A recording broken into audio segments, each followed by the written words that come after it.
दिग्रजच्या साखरी जंगल शिवारात एक महिला आणि एक पुरुषाचं कुजलेल्या अवस्थेत मृतदेह आढळून आले होते। दरम्यान स्थानिक गुन्हा शाखेच्या पथकाने तपास चक्र फिरवीत या दोघांच्याही अनैतिक संबंधातून हत्या करण्यात आल्याची बाब पोलीस तपासात समोर आली आहे।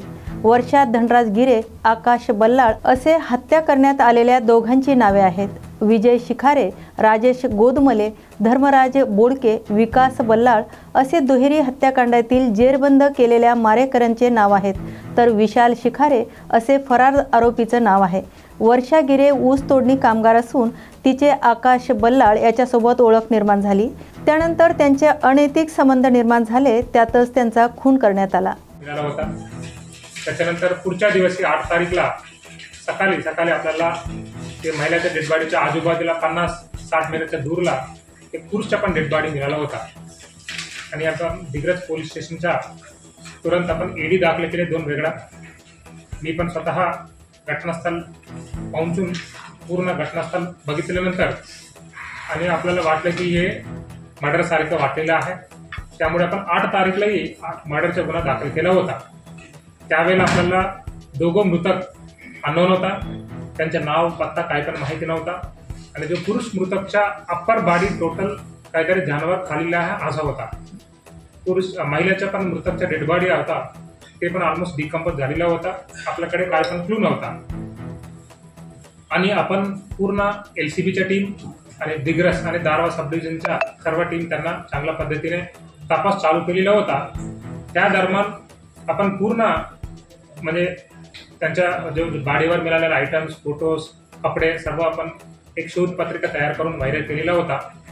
आपल्याला एक गोपनीय माहिती मिळाला होता दिग्रज पोलीस स्टेशनला आणि LCB टीमला की अशा एक मुला आणि एक मुली दोघं सोबत पडून गेलेला आहे, वाशिमच्या राहणार आहे म्हणून आपल्याला काही गोपनीय माहिती मिळाला होता। त्या माहितीच्या अनुसार दोघं टीम वेगळ्या पॅरलल तपास चालू केला होता। आणि जो मृतक होता त्यांचे नाव आयडेंटिफाय झालेलं आपल्याला आकाश बल्लाळ म्हणून आपल्याला एक हे प्रकारचा आदमी दुसऱ्या एक महिलेच्या सोबत पाडून गेलेला म्हणून आपल्याकडे माहिती असल्यामुळे ते व्हेरीफाय केले। आपल्याकडे काही तांत्रिकचा पण काही सॉफ्टवेअर होता, त्याच्यामध्ये पण आपण व्हेरीफाय केले। त्यावेळेला जेव्हा आकाश जो मृतकच्या वर जो कपडे आणि ते बाकी त्याचा ऑर्नामेंट मिळाला आणि जो फोटो आपण खात्री केले तर आपल्याला पूर्ण मॅच झाले। त्यांना आपल्याला खात्री झाली की हे मृतक आहे, आकाश बल्लाळ म्हणून एक लड़का आहे, ते पण आपल्याला खात्री झालेली आहे। ते वाशिम जिल्ह्यामध्ये गोस्ता रुई म्हणून एक गाव आहे, ते गोस्ता गावच्या रचणारा आहे। आपण त्या दरम्यान आपण परत चेकिंग केले तरी ज्यांच्यासोबत तो पाडून गेलेला आहे ते एक महिला, तिचे नाव वर्षा गिरे आहे आणि ती गव्हा गावच्या आहे, ती पण वाशिमच्या आहे। अशा घटना झाल्या पूर्ण आपण पहिले आपण अशा तपास होता की ते दोघांच्या सोबत इलिसिट रिलेशन होता आणि महिला आहे तिला ऑलरेडी लग्न झाले, तिला मुला मुली पण आहे, वेरात जो लडकाला लग्न नाही झाला होता असा फॅक्ट्स होता। जेव्हा आपण जनरली आपला संशय तो आपल्याला वाटलं की महिलांच्या पती आणि महिलांच्या फॅमिली कोणी मारून टाकले म्हणून त्या पद्धतीने आपला तपास केला होता। पण आपल्याला काही क्लू नाही मिळाला होता, तेव्हा पण आपण पूर्ण तपासमध्ये त्याचा काही रोल दिसला नाही। आपण तांत्रिक विश्लेषण आपण म्हणजे CDR आणि बाकी पण आपण अनालिसिस केल्यानंतर आपल्याला दुसरा थोडा माहिती मिळाला। त्या दरम्यान आपण जो लड़का आहे जो म्हणजे मृतक आकाश बल्लाळ त्यांच्या फॅमिली लोकांच्या सोबत आपण पूर्ण इंट्रॅक्शन केले तरी क्लिअरली आपल्याला निष्पन्न झाले की म्हणजे आकाश बल्लाळ त्यांच्या फॅमिलीने हे पूर्ण खांड केलेली म्हणून आपल्या समोर आलेला आहे। आणि याच्या दरम्यान असं झालेलं आहे की 28 तारीखला ते मुला आणि मुली ते म्हणजे ते घरीतून बाहेर आले आणि ते लोक वाशिमला पोहोचले। त्याच्यानंतर 29 तारीखला रात्री दोघं मृतक ते वाशिमतून पुण्याला पोहोचला होता, पुण्याला निघाले आणि 30 तारीखला पुण्याला पोहोचला होता। आणि तिथे पुण्याला त्यांच्या म्हणजे मृतकाचा एक मामा पण आहे आणि मृतकाचा भाऊ, दोन भाऊ म्हणजे एक सख्या भाऊ आहे, एक कझिन आहे, ते पण त्याच्यानंतर गेलेले आहे। तिकडे ते लोक चर्चा केले म्हणजे जो मृतकाचा म्हणजे लडकाचा मृत म्हणजे जो आकाश आहे मृतक, त्यांच्या मामाचं नाव आहे विशाल शिखारे। त्याने खूप मार्गदर्शन करण्यासाठी प्रयत्न केले की तुम्ही हे करू नका म्हणून आपला बदनाम होईल, ऑलरेडी जो लग्न झालेल्या महिलांच्या सोबत तुम्ही कशाला लग्न परत करायचे आहे तसं त्यांचा चर्चा होता, तो ऐकला नाहीये। फिर हे तिघो फिर पुढच्या दिवशी पुण्यातून आपला वाशिमला आला होता फिर वाशिमला पण थोडा चर्चा केले, ते लोक ऐकलं नाही. फिर तिथून त्यांना वाटलं की हे ऐकत नाही म्हणून दिग्रसला आल्याने तोपर्यंत त्यांना चर्चा केले. जो मेन आरोपी आहे म्हणजे मृतकाच्या जवाई, त्यांना ऑलरेडी प्लॅनिंग केलं होतं की हे ऐकणार नाहीये, आपण यांना काहीतरी काम करायचं म्हणून. त्याच्यानंतर जो दोन मृतकला आणि जो मेन आरोपी विजय शिकारे त्यांना पुसदला घेऊन गेला होता. ते 4 तारीखला त्यांना पुसदच्या जे एक लॉज आहे बस स्टँडच्या जवळ, तिकडे त्यांना सोडला. 3 तारीखला सोडला होता. त्याच्यानंतर मृतक आहे त्यांना त्यांच्या 2 मित्र आहेत त्यांच्या गावचा. हे आरोपी आहे आरोपी विजय शिकारे, तो आपला हद्दीमध्ये त्यांच्या गाव आहे विठाला गावामध्ये अजून 2 आरोपीला त्यांचा मित्र आहे, एक राजेश गोदमाले आणि तिसरा धर्मराज गोडके. हे दोघांना पण सांगितले तुम्ही रेडी राहा म्हणून. आणि राजेश गोदमालेला सांगितले तुम्हाला 10,000 आम्ही देणार आहे आणि तुम्ही दोघं गाडीतून रेडी राहा, आज रात्री आपल्याला एक काम करायचं म्हणून ते डिसाईड केलेला होता.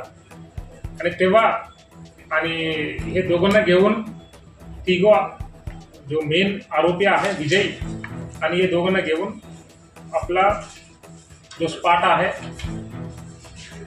विटाला शिवारला घेऊन गेला होता. तोपर्यंत आणि जंगल पॅचला तोपर्यंत बाकी 2 मेन आरोपी राजेश आणि धर्मराज तिकडे मोटरसायकलवर पोहोचले आणि त्यांना राडच्या सोबत राड वापर करून दोघांना मारून टाकलेला आहे. आणि ही घटना 4 तारीखला अराउंड रात्री 10-11 वाजता दरम्यान झालेला आहे. शेतकऱ्यांच्या कर्जमाफी यासाठी विविध मागण्यांसाठी प्रहार संघटना आक्रमक झाली असून मंत्री संजय राठोड यांच्या निवासस्थानासमोर प्रहार संघटनेच्या पदाधिकाऱ्यांनी मशाल हातात घेऊन रात्री 12 वाजताच्या दरम्यान मोर्चा काढण्याचा प्रयत्न केला. मात्र मंत्री संजय राठोड यांच्या निवासस्थानी पोहोचण्यापूर्वीच पोलिसांनी प्रहार संघटनेच्या पदाधिकारी आणि कार्यकर्त्यांना ताब्यात घेतले असून दरम्यान कुठेही अनुचित प्रकार होऊ नये म्हणून पोलिसांनी मंत्री संजय राठोड यांच्या घरासमोर तगडा बंदोबस्त ठेवण्यात आला होता. सरकारला जागा करण्यासाठी आज माननीय बच्चूभाऊ कडू यांच्या निदर्शनानुसार आम्ही यवतमाळ जिल्ह्यामध्ये पालकमंत्री संजयभाऊ राठोड यांच्या घरावर मोर्चा काढला होता. त्यांना आमचं निवेदन होतं की आपण जे आश्वासने दिले होते इलेक्शनच्या पहिले, शेतकऱ्याला पूर्ण कर्जमाफी देणार, दिव्यांगांना 6,000 रुपये महिना सुरू करणार. आमची अशी एक मागणी आहे की शेतकऱ्याच्या हिताचं पेरणी ते कापणीपर्यंतचं जे त्यांचं काम आहे ते MRGS अंतर्गत घेण्यात यावं. या सगळ्या मुद्द्याला घेऊन आजचा आमचा मोर्चा होता. मोर्चाला संजीव भाऊंनी आमचं निवेदन घेतलेलं नाही, तरी या माध्यमातून आम्ही सरकारला सांगू इच्छितो की आपण जर खरंच इमानदार असाल आणि शब्दाला जागणारे असाल तर येणाऱ्या काळात आपण शेतकऱ्याची कर्जमाफी करा. गोंदिया जिल्ह्यात रात्रीच्या सुमारास प्रहार जनशक्ती पक्षाद्वारे शेतकऱ्यांच्या आणि दिव्यांगाच्या विविध मागण्यांसाठी आमगाव देवरी विधानसभेचे आमदार संजय पुराम यांच्या घरासमोर मशाल पेटवीत आंदोलन सुरू केलं. शेतकऱ्यांच्या 7/12 कोरा करावा, शेतकऱ्यांच्या विविध मागण्या पूर्ण कराव्या आणि शेतकऱ्यांना सरकारने आपल्या निवडणुकीपूर्वी जाहीर केलेल्या बाबींची पूर्तता करावी यासाठी मशाल आंदोलन प्रहार शक्ती पक्षाद्वारे करण्यात आलं होतं. आणि जर शेतकऱ्यांच्या मागण्या पूर्ण केल्या नाहीत तर मंत्रालयासमोर आंदोलन करण्याची भूमिका प्रहार जनशक्ती पक्षाद्वारे करण्यात आली. महाराष्ट्र राज्याचे मुख्यमंत्री देवेंद्र फडणवीस साहेब, तुमची ज्या वेळेस सरकार स्थापन होण्यास होती त्यावेळेस तुम्ही ना सर्व शेतकऱ्यांना आणि महाराष्ट्राच्या जनतेला तुम्ही सांगितलं होतं की आमचं सरकार येऊ द्या, आम्ही तुमचं सगळं 7/12 कोरा आणि कोरा केल्याशिवाय राहणार नाही, हे तुमचं वक्तव्य होतं. तरी सुद्धा त्या तुमच्या वक्तव्यावरून सर्व महाराष्ट्राच्या शेतकऱ्यांना तुम्हाला निवडून दिलं. तुमची सरकार स्थापन झाली, पण तुमच्या सरकार स्थापन झाल्या त्यानंतर सुद्धा आम्हा शेतकऱ्यांना तुम्ही कर्जमाफी करू शकले नाही आणि आमचा कोरा 7/12 करू शकले नाही. आणि तुमच्याच मंत्रिमंडळाचे अजितदादा म्हणतात की 31 मार्च पर्यंत तुम्हाला हे सगळं लोन आणि कर्ज परतफेड करावं लागेल. आणि तुम्ही एकीकडे म्हणता की आम्ही 7/12 कोरा करणार आणि दुसरीकडे तुमचे अजितदादा म्हणतात भरा. हे आमच्या शेतकऱ्यांची अन्याय झालेला आहे आणि हे अन्याय आम्ही शेतकरी सहन करणार नाही. आणि ज्या प्रकारे तुम्ही आम्हा शेतकऱ्याकडून जे लबाड बोलून आणि झुटे आश्वासन देऊन जे आमची फसवणूक केली आहे त्या फसवणुकीचा आज आम्ही निषेध सर्व तमाम महाराष्ट्रीयन शेतकरी करत आहोत आणि येत्या काही दिवसात जर आमच्या शेतकऱ्यांची कर्जमाफी झाली नाही, आम्हा शेतकऱ्यांना आमच्या शेतमालाला हमीभाव मिळाला नाही, आमच्या दिवाण बांधवांना 6000 मानधन मिळालं नाही, तर तुम्ही लक्षात ठेवा, आज हे मशाल तुमच्या डोक्यात जे प्रकाश आम्ही प्रकाशित करण्यासाठी पेटवत आहोत आणि जर आमची मागणी पूर्ण झाली नाही तर येत्या काही काळात आम्ही तुमच्या मंत्रालयामध्ये सुद्धा तुमच्या डोक्यामध्ये प्रकाश काढण्याचे काम आम्ही करणार आहोत। तरी पण मी तुम्हाला सांगू इच्छितो ह्या आंदोलनाच्या माध्यमातून आणि सदर आमच्या आंदोलन ह्या आमदार साहेबांच्या मार्फत मुख्यमंत्री साहेबांना देणार आहोत आणि जेव्हापर्यंत तुमच्या ज्या वक्तव्यावरून जे शेतकऱ्यांना कर्जमाफीची घोषणा झाली होती आणि शेतकऱ्यांना जे 7/12 कोरा करण्याची गोष्ट झाली होती ते जर तुम्ही काही वेळात केले नाही तर हे आंदोलन उग्र रूपी पण होऊ शकते आणि प्रहार जनशक्ती पक्ष आणि बच्चूभाऊ कडू यांच्या मार्गदर्शनाखाली हे अधिक तीव्र आणि अख्ख्या महाराष्ट्रामध्ये हे आंदोलन होणार आहे यांची आम्ही जाणीव घ्या तुम्ही आणि येत्या काही दिवसातच शेतकऱ्यांना जे तुम्ही शब्द दिले होते त्या शब्दाला तुम्ही मान ठेवून भिवंडी तालुक्यातील कॉलेर परिसरात शनिवारी रात्रीच्या सुमारास एक कापडाच्या दुकानाला भीषण आग लागली। या आगीत कापडांचं संपूर्ण दुकान जळून खाक झाले असून शेजारील चायनीज स्टॉल व पानटपरीचे दुकान आगीत भस्मसात झाले आहेत। आगीचं नेमकं कारण अद्याप स्पष्ट झालेलं नाही। घटनेनंतर काही वेळातच अग्निशमन दलाच्या 2 गाड्या घटनास्थळी दाखल होऊन सुमारे 2 तास चाललेल्या अथक प्रयत्नानंतर अग्निशमन दलाच्या जवानांना आगीवर नियंत्रण मिळवण्यात यश आले आहे। या आगीत कोणतीही जीवितहानी झाली नसली तरी दुकानदाराचे मोठ्या प्रमाणावर आर्थिक नुकसान मात्र झालं आहे।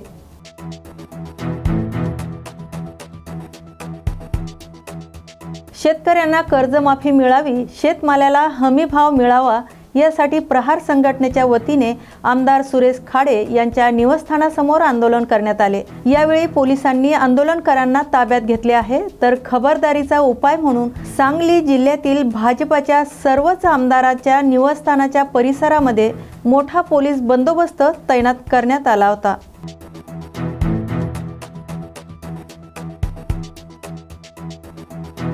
पुण्यात MPSCच्या मुलांकडून पुन्हा आंदोलन करण्यात आले।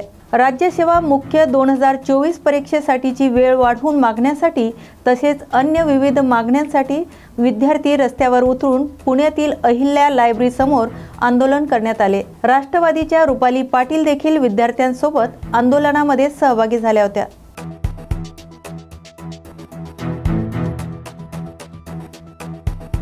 शेतकऱ्यांच्या कर्जमाफी समस्येसाठी शेतकऱ्यांचा आसूड लिहिणारे आणि शेतकऱ्यांच्या समस्येला वाचा फोडणारे महात्मा फुले यांची जयंती तसेच संविधान निर्माते डॉक्टर बाबासाहेब आंबेडकर यांच्या जयंतीचं औचित्य साधून प्रहार संघटनेने सरकार विरोधात एल्गार पुकारला असून मध्यरात्री धुळे शहराचे आमदार अनुप अग्रवाल यांच्या घरासमोर प्रहार जनशक्ती पक्षाच्या वतीने टेंभा आंदोलन करण्यात आले। प्रहारचे संस्थापक अध्यक्ष माननीय बच्चू कडू यांच्या नेतृत्वाखाली आम्ही पूर्ण महाराष्ट्रात आज हे आंदोलन रात्री 12 वाजता महात्मा फुले जयंती यांच्या जयंतीचं औचित्य साधून करतोय। कारण हे लोकप्रतिनिधी ज्या वेळेला निवडणुकीला उभे होते त्यांनी त्यांच्या जाहीरनाम्यात म्हटलं होतं की शेतकऱ्यांना आम्ही कर्जमाफ करू, शेतकऱ्यांचा 7/12 कोरा करू, पण ते निवडून आल्यानंतर त्यांचं असं म्हणणं की आम्ही ही घोषणा केलीच नाही।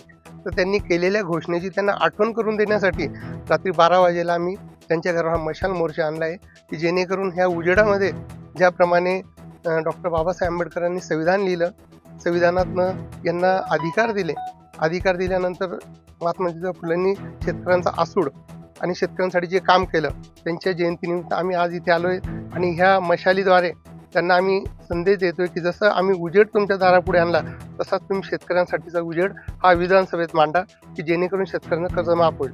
आणि हा भगवा याच्यासाठी की छत्रपती शिवाजी महाराजांनी स्वराज्य स्थापन करताना सगळ्या मावळ्यांना एकत्र घेतलं आणि हा भगवा म्हणजे विजयाचं प्रतीक, ते आम्ही सोबत घेऊन आलेलो आहे।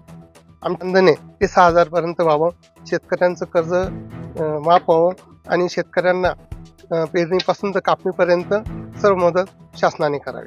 शेतकरी कर्जमाफीसह विविध मागण्यांसाठी प्रहार संघटनेकडून राज्यभर मध्यरात्री आंदोलन पुकारण्यात आलं होतं। आंदोलनाच्या पार्श्वभूमीवर सांगली जिल्ह्यातील आमदारांच्या घरासमोर मोठा पोलीस बंदोबस्त तैनात करण्यात आला होता। दरम्यान इस्लामपूर या ठिकाणी प्रहार संघटनेच्या वतीने तहसील कार्यालयासमोर टेंबा आंदोलन करण्यात आले आहे। तर शिरोळा विधानसभा मतदारसंघाचे भाजपाचे आमदार सत्यजित देशमुख यांच्या घरासमोर परिसरात प्रहार संघटनेच्या कार्यकर्त्यांनी गणमी काव्याने टेंभा मशाल आंदोलन केले। यावेळी पोलिसांनी प्रहारच्या कार्यकर्त्यांना ताब्यात घेतले। हातात मशाल आणि गळ्यात भगवा व निळा ध्वज बांधून राज्य सरकार विरोधात जोरदार घोषणाबाजी करण्यात आली। यावेळी प्रहार संघटनेच्या कार्यकर्त्यासह दिव्यांग बांधव मोठ्या संख्येने सहभागी झाले होते। शेतकऱ्यांची कर्जमाफी मिळावी, त्याचबरोबर दिव्यांगांना शासकीय लाभ मिळावा अशी मागणी घेऊन हातात मशाल घेऊन हे टेंभा आंदोलन करण्यात आले। पूर्ण महाराष्ट्रभर माननीय बच्चूभाऊ कडू यांच्या नेतृत्वाखाली मशाल आंदोलन हे प्रत्येक आमदारांच्या घरासमोर शेतकऱ्यांना हमीभाव व शेतीला भाव आणि कर्जमाफी या गोष्टीसाठी बच्चू कडूंनी अखंड महाराष्ट्रभर आंदोलन पुकारले। त्याच बच्चूभाऊंच्या नेतृत्वाखाली, बच्चूभाऊंच्या मार्गदर्शनाखाली माननीय आमदार सत्यजित शिवाजीराव देशमुख भाऊ यांच्या घरासमोर हे मशाल पेटवून आणि हे आमचं म्हणजे एक मागणं आहे भाऊंना की भाऊंनी विधानसभेत शेतकऱ्यांच्या हमीभावाचा व शेतकऱ्यांच्या कर्जमाफीचा मुद्दा मांडावा आणि शेतकऱ्यांना न्याय मिळवून द्यावा एवढीच अपेक्षा व्यक्त करतोय आणि आंदोलनाला महाराष्ट्रातून सुरुवात करतोय। अशाच नवनवीन बातम्यांसाठी पाहत रहा न्यूज मराठी 24/7। नवा भारत, नवा विचार।